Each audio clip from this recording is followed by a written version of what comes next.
ചരിത്രത്തിന്റെ താളുകളിൽ നമ്മൾ കേട്ടിട്ടുള്ളതും പഠിച്ചിട്ടുള്ളതുമായ ഒരു കാര്യമാണ് കേരളത്തിലെ ആദ്യത്തെ റെയിൽവേ ലൈൻ ബേപ്പൂരിൽ നിന്നും തിരൂർ വരെയാണെന്ന്.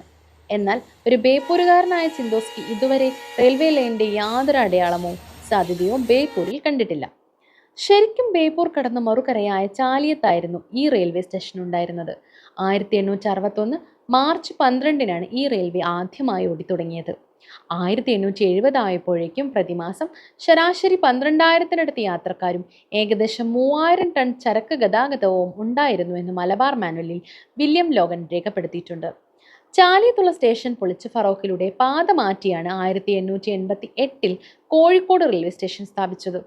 ചാലിയത്ത് റെയിൽവേ ലൈൻ സ്ഥാപിച്ചതിന്റെ പ്രധാന ഉദ്ദേശം നിലമ്പൂർ കാണ്ടുകളിൽ നിന്ന് പുഴ വഴി ബേപ്പൂരേക്ക് തടി എത്തിക്കുകയും അവിടെ നിന്ന് ഉരുപ്പടികളാക്കി മാറ്റി മറ്റു ദേശങ്ങളിലേക്ക് എത്തിക്കുകയുമായിരുന്നു. റെയിൽവേ ലൈൻ ചാലിയത്ത് ചെന്ന് അവസാനിക്കുന്ന ടെർമിനസിനടുത്ത് ബ്രിട്ടീഷുകാർ കുഴിപ്പിച്ച വിശാലമായ കിണർ ഇന്നും നിലവിലുണ്ട്. ഇന്ന് ലോക്കോ എഞ്ചിനാണല്ലോ. അന്നത്തെ സ്റ്റീം എഞ്ചിനിലേക്ക് വെള്ളം നിറയ്ക്കുന്നതിന് വേണ്ടി കുഴിച്ച ഈ കിണർ വണ്ടിക്കിണർ എന്ന് വിളിക്കപ്പെടുന്നു. കിണറിനടുത്തുള്ള ഭാഗത്ത് ഇന്നും കൽക്കരിയുടെ ചെറിയ തോതിലുള്ള കറുത്ത പാടുകൾ ദൃശ്യമാണ് പോലും. 11 ഏക്കർ വിസ്തൃതിയിൽ ഉണ്ടായിരുന്ന റെയിൽവേ സ്റ്റേഷൻ പരിസരം പിന്നീട് കാട് കയറി. ആ പ്രദേശം പിന്നീട് കോളറ ബാധിച്ച പട്ടാളക്കാരെ മാറ്റിപ്പാർപ്പിക്കാനായി ഉപയോഗിക്കാമെന്ന് തീരുമാനിക്കപ്പെട്ടു. സർക്കാർ അധീനതയിൽ ഉണ്ടായിരുന്ന ഉപ്പ് നിർമ്മാണവും വിതരണവുമായി ബന്ധപ്പെട്ട ഗോഡൌണായി. ഇന്ന് തേക്ക് തടികൾ സൂക്ഷിക്കുന്നതിനായി കേരള വനം വകുപ്പിന്റെ കീഴിലുള്ള ഡിപ്പോ ആയി മാറി. ലക്ഷക്കണക്കിന് രൂപയുടെ തടികളാണ് പിന്നീട് നിലമ്പൂർ കാടുകളിൽ നിന്ന് ഇവിടെ എത്തിയത്.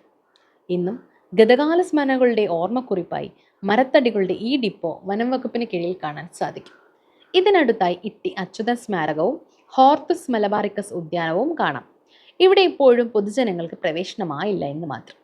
പക്ഷേ നല്ല ഭംഗിയുള്ള വേറൊരു ലോകമാണിവിടം എന്ന കാര്യത്തിൽ ചിന്തോസ്കി ഗ്യാരണ്ടി. ഇവിടെ നിന്ന് കഷ്ടിച്ചൊരു 150 മീറ്റർ അപ്പുറത്ത് പഴയ ഒരു ബ്രിട്ടീഷ് റെസ്റ്റ് ഹൗസിന്റെ അവശിഷ്ടങ്ങൾ കാണാൻ സാധിച്ചു. ഇവിടെ പിന്നീട് മരത്തടി ഡിപ്പോ ആയി മാറിയെന്നാണ് നാട്ടുകാർ പറയുന്നത്. റെയിൽവേ ലൈനിന്റെ ചില അവശിഷ്ടങ്ങൾ കമ്പനിയിൽ ഉണ്ട് എന്ന് പറഞ്ഞു കേട്ട് ചിന്തോസ്കി അങ്ങോട്ട് വെച്ചുപിടിച്ചു. Naval ഡിഫൻസിന്റെ research and design പ്രൊജക്റ്റായ Nirdesh നിൽക്കുന്ന പ്രദേശമാണ് കമ്പനിയെന്ന് നാട്ടുകാർ ഉദ്ദേശിച്ചത്. റെസ്ട്രിക്റ്റഡ് ഏരിയ ആണെങ്കിലും കാര്യം അന്വേഷിച്ചപ്പോൾ മധുച്ചേട്ടൻ എന്ന പേരുള്ള ഒരു പട്ടാളക്കാരൻ പ്രൊജക്റ്റിനെ കുറിച്ച് വാചാലനായി. പ്രാരംഭഘട്ടത്തിൽ ഈ പ്രദേശത്തു നിന്നും ഒരു റെയിൽവേ ട്രാക്ക് പീസ് കിട്ടിയിട്ടുണ്ട് എന്ന് അദ്ദേഹം പറഞ്ഞു. മുൻപ് ഇവിടെ ഓയിൽ ഷോർ പ്രൊജക്റ്റ് കൊണ്ടുവരാൻ വ്യവസായികൾ ശ്രമിച്ചുവെന്നും പ്രദേശവാസികളുടെ എതിർപ്പിനെ തുടർന്ന് ഉപേക്ഷിക്കുകയായിരുന്നുവെന്നും അറിയാൻ സാധിച്ചു. അതിൻ്റെ ചില അവശേഷിപ്പുകളും ഇവിടെ കാണാട്ടോ. ഇതുവരെ പറഞ്ഞത് ചരിത്രം. ഇനി പറയാനുള്ളത് നിജം. നിർദ്ദേശിൽ നിന്നും കുറച്ചു മുന്നോട്ട് പോയാൽ ബീച്ചിനോട് ചേർന്ന് അന്താരാഷ്ട്ര നിലവാരത്തിലൊരു ഫുഡ് ഹബ്ബും ഡ്രൈവിൻ ഒക്കെ ചെയ്യാവുന്ന പുലിമൂട്ട് പോലെയുള്ള രസികൻ പ്ലാറ്റ്ഫോമും ഒരുക്കിയിട്ടുണ്ട്.